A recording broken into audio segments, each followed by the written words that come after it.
آپ film Indian جاسوس کی بہادری پر بنائیں گے اور مشہور پاکستانی ڈکیت ہو جائے گا۔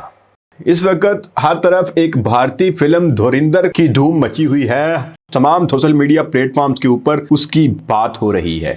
یہ فلم کراچی کے لیاری گینگ وار کے اوپر بنائی گئی ہے، لیکن حقیقت اس سے بہت خطرناک ہے۔ آج حقیقت میں آپ کو اس ویڈیو میں بتاؤں گا، کیا لیاری گینگ وار جو دکھائی گئی ہے در حقیقت یہی ہے یا صرف پاکستان کو بدنام کرنے کی کوشش کی گئی ہے۔ لیاری گینگ وار کی اس حقیقت کے بارے میں بات کریں گے جو عام پاکستانی نہیں جانتے، اور جب انہوں نے مشن سندور کیا تھا ایک پراپوگنڈا وہ بھی تھا۔ اس مشن سندور کا بدلہ کس نے لیا؟ پاکستانی افواج نے۔ اب جب کہ یہ دھوریندر مووی بنا کر میڈیا کے اوپر ایک پراپوگنڈا کیا گیا ہے، تو ہم پہ بھی یہ فرض ہے جو کیمرے کے سامنے موجود ہیں اس پراپوگنڈے کا ہم جواب دیں۔ اب حقیقت جانتے ہیں کہ لیاری میں کیا ہوا تھا۔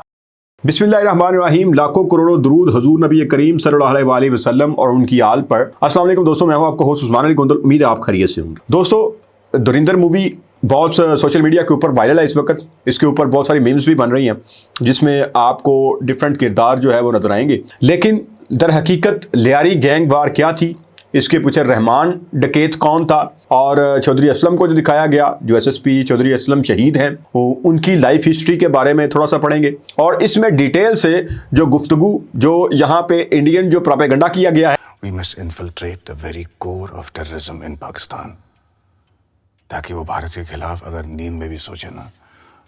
اور حقیقت کیا ہے۔ حقیقت میں جو لیاری گینگ وار کو یہاں پہ دکھایا گیا ہے مووی میں، اس سے بہت حقیقت تاریخ ہے، بہت وہاں پہ حالات، گولی بارود، بھتہ مافیا اور ڈھیر ساری ٹارگٹ کلنگ۔ رحمان ڈکیت کی دی ہوئی موت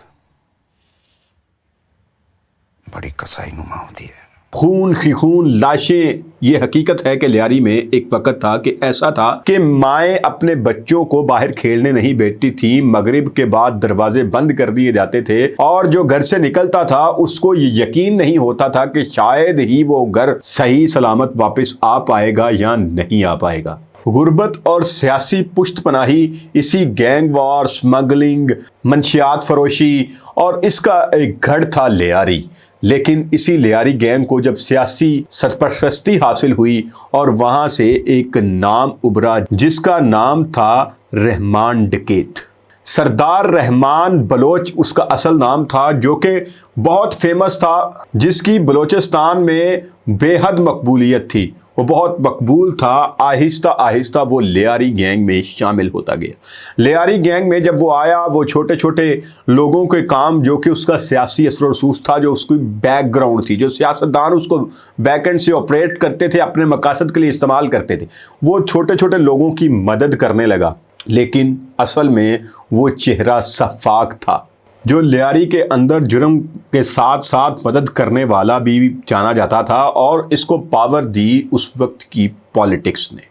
چھوٹے چھوٹے لوگوں کے کام کرتا تھا اور لوگ اس کو ہیرو سمجھنے لگے، لیکن جلد وہ ایک بے رحم اور درندہ صفت مجرم بن گیا۔ اسلحہ، گینگ ریپ، منشیات فروشی، ٹارگٹ کلنگ، اور شاید ہی کوئی جرم ایسا ہو جو اس نے نہ کیا ہو۔ اور سب سے بڑی سفاکیت اس کی اپنی پرسنل لائف میں تھی کہ اس نے اپنی سگی ماں کو گلا گھونٹ کر مار دیا تھا، اور اس کی لاش کو بڑی بے دردی کے ساتھ پنکھے کے ساتھ لٹکا دیا تھا۔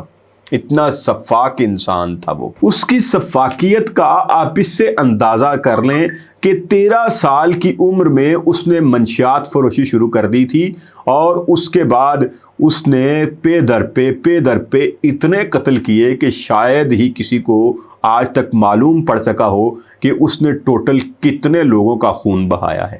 فلم میں اسے جزوی طور پر دکھایا گیا ہے، لیکن معاملہ اس سے بھی زیادہ سنگین اور خوفناک ہے۔ 2009 میں رحمان ڈکیت پولیس مقابلے میں مارا جاتا ہے، لیکن اس وقت اس کے 2 ساتھی عزیر بلوچ اور بابا لاڈلا تھے۔ لیکن اب یہاں پہ رحمان ڈکیت کے قتل ہونے کے بعد، اس کے مارے جانے کے بعد، اس کے واصل جہنم ہونے کے بعد رکی نہیں، اس کے بعد اس کی جگہ عزیر بلوچ نے لے لی، اور عزیر بلوچ نے اس